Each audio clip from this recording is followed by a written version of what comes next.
Assalamualaikum warahmatullahi wabarakatuh. Perkenankan, pada kesempatan ini saya Melia Susantriastuti, dosen dari program studi D3 Teknik Pengolahan Produk Perikanan, Politeknik Kelautan dan Perikanan Bitung, menyampaikan pernyataan diri dosen dalam unjuk kerja Tridharma Perguruan Tinggi atau PDD UKT PT sebagai salah satu persyaratan sertifikasi dosen tahun 2023. Dalam video ini merupakan pernyataan diri saya dalam bidang pengajaran. Adapun video ini berisi tentang mata kuliah yang saya ampu, yaitu Teknologi Pengolahan Hasil Perikanan dengan metode DIA, Delivery Interaction and Assessment. Adapun outline materi presentasi ini, yang pertama adalah deskripsi mata kuliah, yang kedua outcome pembelajaran mata kuliah, yang ketiga sistem pembelajaran, yang keempat materi pembelajaran, yang kelima metode pembelajaran, yang keenam adalah sistem penilaian. Identitas mata kuliah. Nama mata kuliah Teknik Pengolahan Hasil Perikanan dengan total jumlah SKS 3 SKS, teori 1 SKS, dan praktek 2 SKS. Kode mata kuliah TPP 2.13.2.3, semester 2. Sifat dari mata kuliah ini adalah wajib. Nah, deskripsi mata kuliah. Mata kuliah Teknik Pengolahan Hasil Perikanan diajarkan pada semester 2. Dengan capaian pembelajaran setelah mengikuti kuliah, taruna mampu melakukan pengolahan hasil perikanan secara tradisional dan modern. Materi yang disampaikan meliputi teknik pengolahan hasil perikanan tradisional hingga teknologi pengolahan modern. Teknologi pengolahan tradisional diantaranya menghasilkan produk penggaraman dan pengeringan, pengasapan, perebusan, dan fermentasi. Sedangkan untuk teknologi pengolahan modern diantaranya pembekuan berbahan dasar ikan, krustacea, cumi, gurita, dan kerang, serta pasteurisasi daging rajungan dan kepiting yang diakhiri dengan materi ikan kaleng. Nah, untuk outcome pembelajaran mata kuliah terdapat 11. Yang pertama, memahami ruang lingkup teknologi pengolahan hasil perikanan tradisional. Yang kedua, menghasilkan produk penggaraman dan pengeringan. Yang ketiga, menghasilkan produk pengasapan. Yang keempat, menghasilkan produk perebusan. Yang kelima, menghasilkan produk fermentasi. Yang keenam, menjelaskan berbagai dasar teknologi pengawetan atau pengolahan hasil perikanan dengan teknologi modern. Yang ketujuh, menghasilkan produk pembekuan berbahan dasar ikan. Yang ke-8, menghasilkan produk pembekuan berbahan dasar krustacea. Yang ke-9, menghasilkan produk pembekuan berbahan dasar cumi, gurita, dan kekerangan. Yang ke-10, menghasilkan produk pasteurisasi daging rajungan dan kepiting. Dan yang terakhir adalah menghasilkan produk ikan kaleng.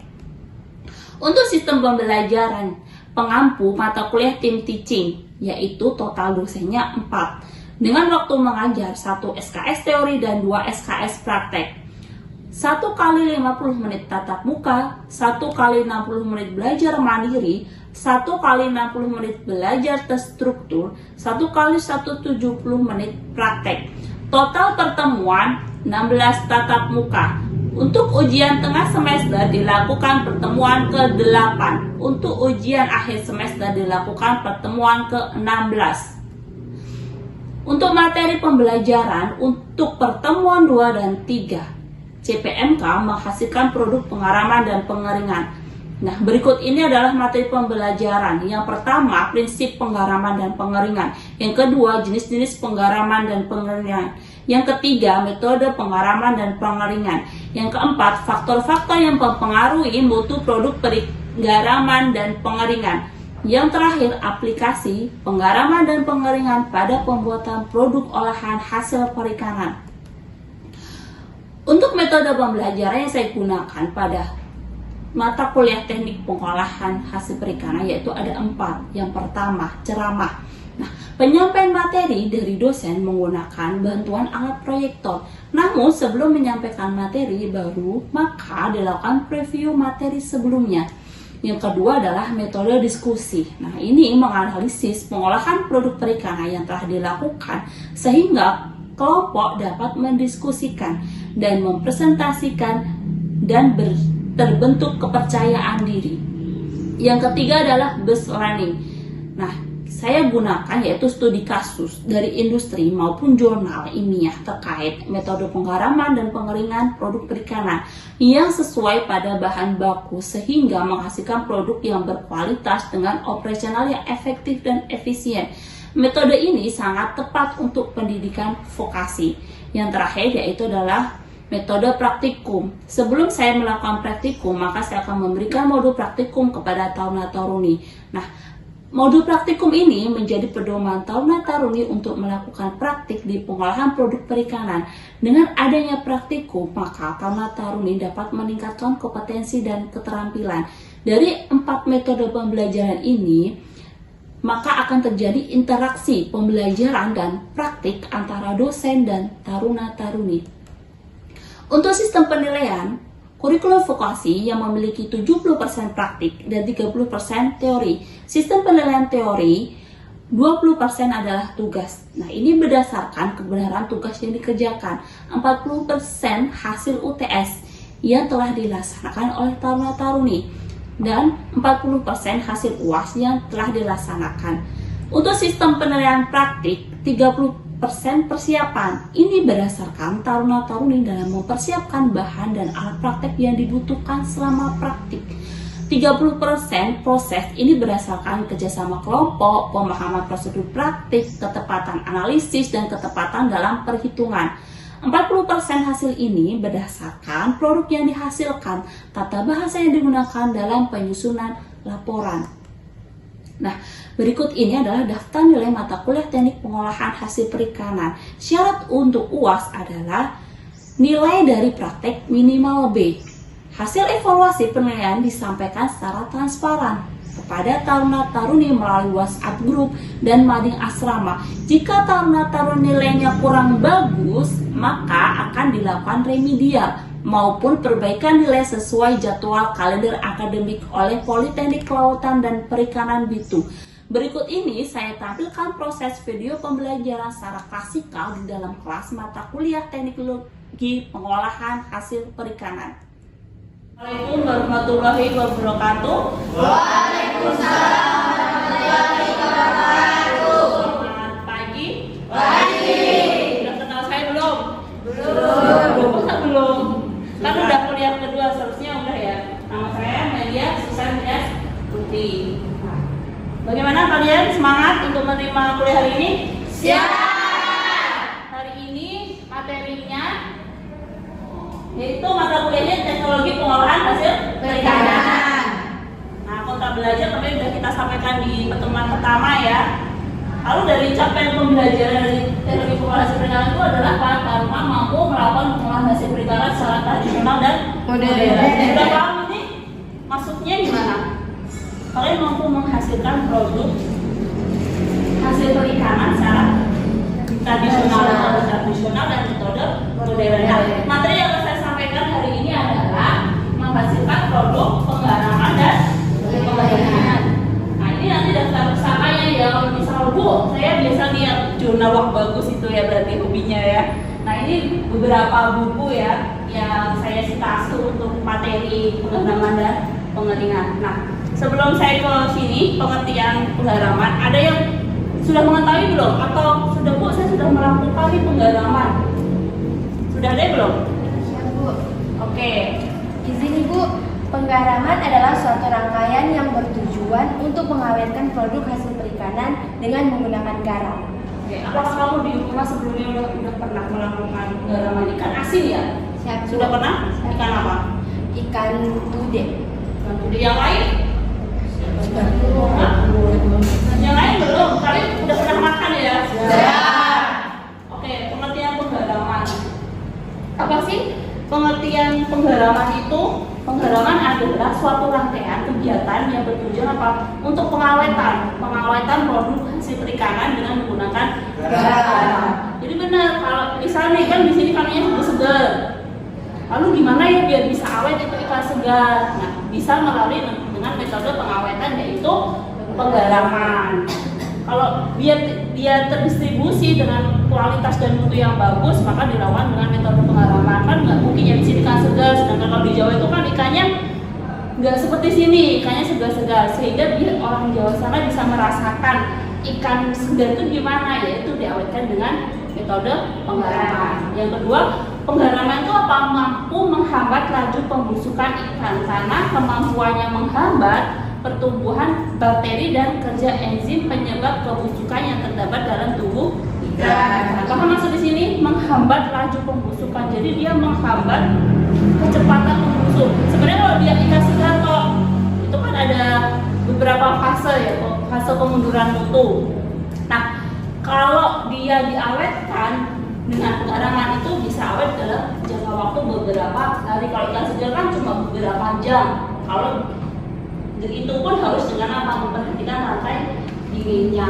Dari situ penggaraman ini dapat menghambat laju pembusukan atau kecepatan pembusukan itu dengan bantuan yaitu garam. Lalu garam yang digunakan adalah jenis garam dapur. Tahu garam dapur? NaCl. Apa itu NaCl? Garam dapur. NaCl ada yang tahu singkatannya apa NaCl? Natrium klorida. Ya, natrium klorida atau ya bisa disebut juga dengan sodium klorida. Yang terdiri dari apa? 40% natrium dan 60% klorida, baik berupa kristal maupun larutan. Garam mempunyai tekanan osmosis yang tinggi sehingga dapat mengakibatkan terjadinya peristiwa osmosis dengan daging ikan. Mekanisme pengawetan ikan. Kenapa kok ikan asin itu lebih awet? Bagaimana kok mekanismenya? Ada yang tahu? Ya saya jelaskan dulu ya. Ikan yang dicampur dengan garam, namanya penggaraman pasti ikan dicampur dengan bahan yaitu garam.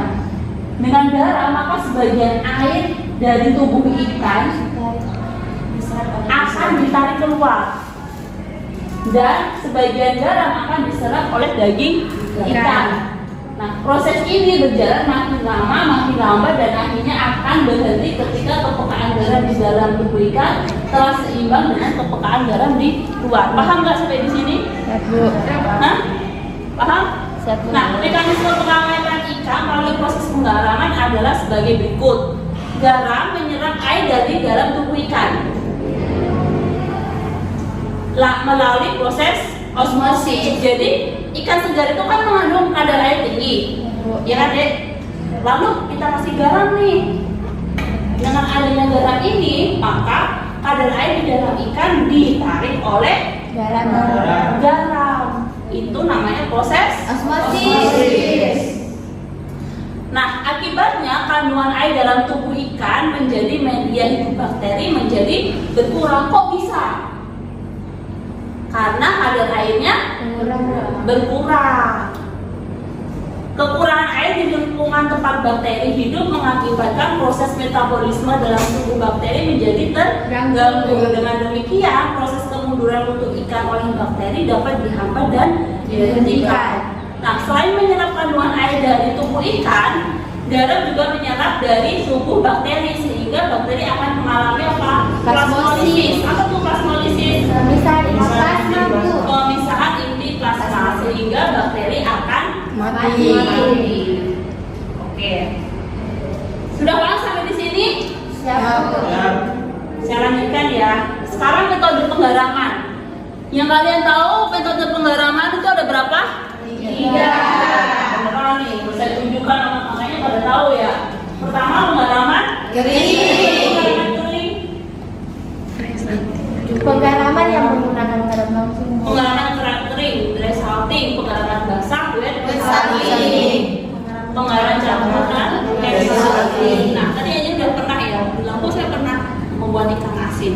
Itu dengan metode penggaraman apa? Penggaraman kering, Bu. Kamu udah tahu penggaraman kering apa? Siap, Bu. Apa? Penggaraman kering itu menggunakan garam yang disusun. Pertama-tama ikan ditabur garam, lalu ikan lagi ditarik garam. Oke, perbedaan dari penggaraman kering sama basah apa? Ada yang tahu? Nah, belum saya jelaskan, udah ada yang tahu. Apakah kalian sudah pernah membuat beneran ya? Jadi tahu, hah? Ya, jadi penggaraman kering itu menaburkan atau mengumpulkan garam di atas permukaan ikan. Metode penggaraman kering menggunakan kristal garam yang dicampurkan dengan ikan.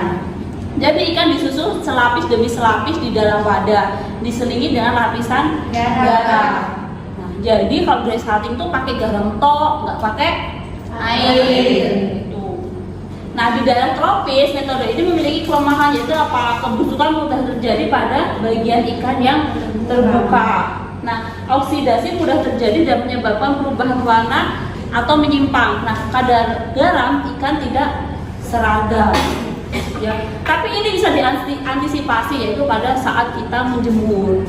Karena ini terbuka kan oksidasi karena adanya oksigen. Bagaimana itu harus tertutup biar gak ada lalat ya. Nah, cara penggaraman kering gimana? Timbang garam atau NaCl, yaitu ikan besar itu 20-30% dari berat ikan. Kalau ikan sedang 15-20% dari berat ikan. Kalau ikan kecil 5% dari berat ikan. Lalu kedua ditata berlapis. Bawah yang paling bawah apa? Garam. Ini wadahnya nih, berarti apa? Garam. Terus ikan. Garam. Ikan. Sebelum ditutup paling atas apa berarti? Di bawah. Garam ya. Jadi di paling bawah garam, ikan, paling atas juga ditutup Garam. Ini ya contohnya ya. Jadi ini kan wadahnya, ini garamnya, ini ikannya, garam ikan, sampai di sini garam ditutup. Nah, ini kalau desalting itu ininya kristal Garam. Oke, sekarang di sini saya mau tanya dulu, timbang garam atau NaCl? Ikan besar 20-30% dari berat ikan. Paham nggak maksudnya di situ? Dulu Angel gimana buat ikannya? Langsung dibur gitu ya, dikasih garam itu ya, Nah, kalian kan sudah ini kuliah ya, jadi semakin harus mengetahui mekanisme. Kok bisa ya ikan garam itu dia lebih awet? Ya itu tadi ada mekanismenya. Terus gimana ya kok biar ikannya itu asinnya merata gitu? Ya itu harus ada timbangnya, berapa beratnya. Jadi nggak langsung kira-kira ya misalnya ikan 1 kilo, ya udah tuh ikan garamnya 2 kilo. Kayak gitu, tapi ini ada perhitungannya, paham nggak? Ikan besar, berapa itu ikan besar? 20-30%. Ikan besar itu 20-30% dari Berat ikan. dari berat Ikan. Nah, berarti berapa kebutuhan garamnya, ya kan? Kebutuhan garamnya berapa? Garam yang Dibutuhkan. ya yang dibutuhkan atau diperlukan. Misal nih, berat ikannya 2 kilo. 2 kilo kalau dikonversi ke gram berapa?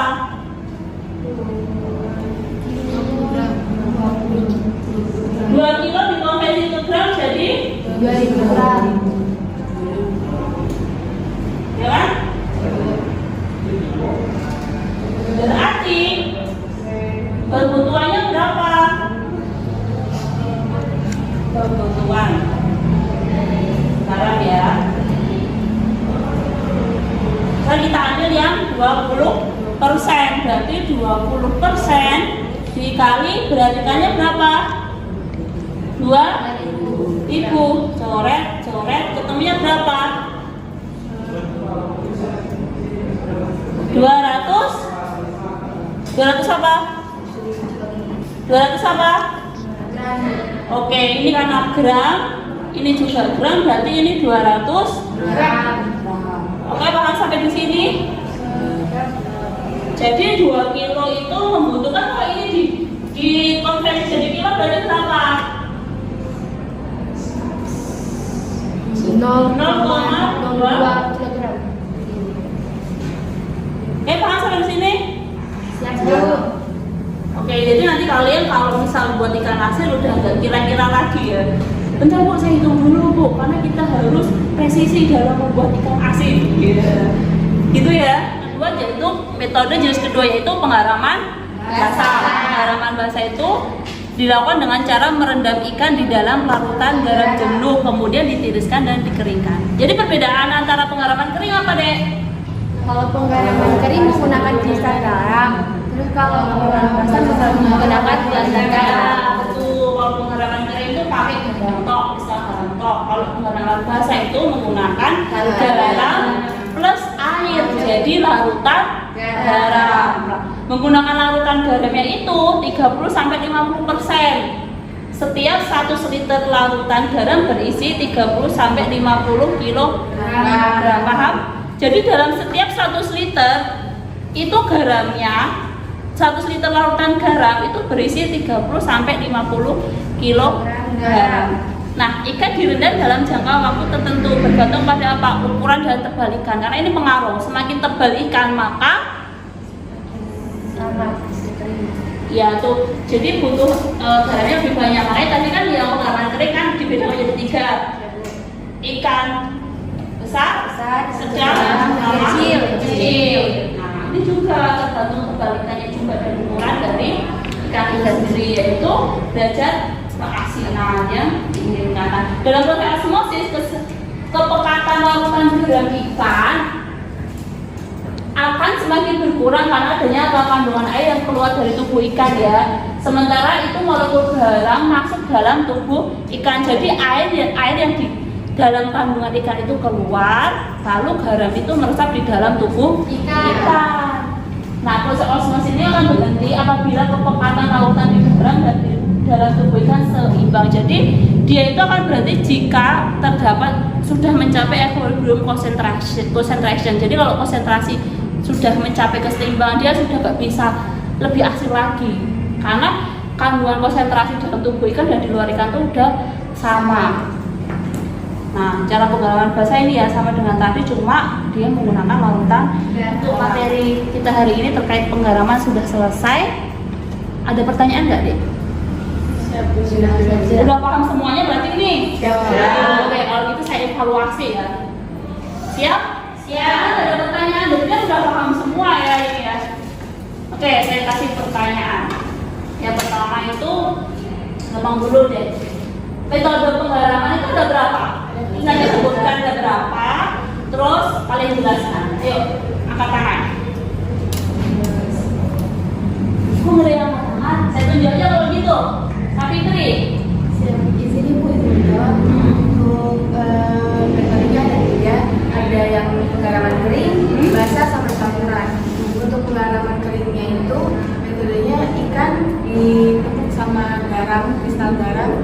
Terus untuk yang metode basahnya itu menggunakan larutan garam, dan untuk yang campurannya larutan garam dengan kristal garam. Oke, jadi perbedaannya kalau misal penggaraman kering itu metodenya garam tok sama garam tok ya. Terus kalau misal basah berarti pakai apa medianya? Larutan garam. Jadi garam plus air. Kalau campuran berarti garam dan tambahan air. Kalau ini tadi tadi ini apa? Pasti jelasin apa? Penggaraman apa ini? Penggaraman ini ya. Tadi udah paham ya. Nanti kalau kalian mau buat ikan asin hitung dulu itu garam yang dibutuhkan berapa biar tidak ada kok masih sisa banyak ya. Oke, yang kedua pertanyaannya adalah mekanisme penggaraman. Bagaimana sih mekanisme penggaraman? Kok bisa ya ikan asin itu dia lebih awet? Ayo, angkat tangan. Siapa? Masih semangat kan? Angel bisa nggak? Gimana? Ya, jawab aja. Untuk mekanisme penggaraman kering itu ikan yang ditaburi garam akan ikan mengandung banyak air. Ikan yang terkandung dalam air akan diserap oleh garam sehingga kandungan garam di luar dengan di dalam tubuh ikan bisa seimbang. Iya. Karena adanya proses apa? Osmosis. Oke, jadi ikan segar itu kan kandungan airnya tinggi nih. Terus kita kasih garam taruh di luar ya, di luar ikan. Dari situ air yang di dalam tubuh ikan ini diserap atau ditarik oleh garam. Lalu garam yang di luar tadi terserap di dalam tubuh ikan sehingga dia lebih awet dan lebih apa? Asin ya. Iya, itu jadinya biar dia asin dan lebih awet. Oke, sudah evaluasi sudah. Lalu biar kita tetap mengingat ya apa materi ibu tadi ya, saya kasih tugas ya. Tugasnya itu pada analisis kadar air ikan asin dengan metode termografimetri dapatkan data ini. Misalnya ya, berat calon kosong 10,357 gram, berat calon kosong per sampel 12,57 gram, lalu berat konstannya equilibrium moisture contentnya itu 11,93 gram. Lalu kalian hitung persen kadar air ikan asin itu berdasarkan weight basis itu berarti apa? Penggaraman bukan sembarangan ya, with basis. Berarti apa? Basis, basa, dan dari basis itu basis bagi. Nah ini rumusnya udah saya cantumkan, tadi udah saya jelaskan juga ya. Kadar air bahan itu dari basis di W kurang US bagi US. Berarti pembaginya itu masa bahan kering, karena apa dia dry basis. Kalau dia wet basis berarti pembaginya itu adalah masa air bahan. Oke, cukup sampai di sini. Nggak ada pertanyaan. Semoga ilmu yang saya sampaikan tadi bermanfaat untuk kalian dan kalian tetap semangat belajar ya, biar tidak lupa. Setelah ini langsung dibuka lagi 5-10 menit ya untuk tetap belajar, biar selalu ingat. Jadi kalau saat UTS itu udah nggak buka-buka lagi. Oke, mohon maaf jika ada salah kata dan sikap yang tidak berkenan di hati kalian. Saya tutup. Wassalamualaikum warahmatullahi wabarakatuh. Waalaikumsalam warahmatullahi wabarakatuh. Selamat siang. Siap. Ini saya tampilkan dokumentasi praktek materi penggaraman dan pengeringan di Laboratorium Pengolahan Produk Perikanan, mata kuliah Teknik Pengolahan Hasil Perikanan.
Demikian deskripsi singkat proses pembelajaran di kelas dan praktik mata kuliah yang saya ampu.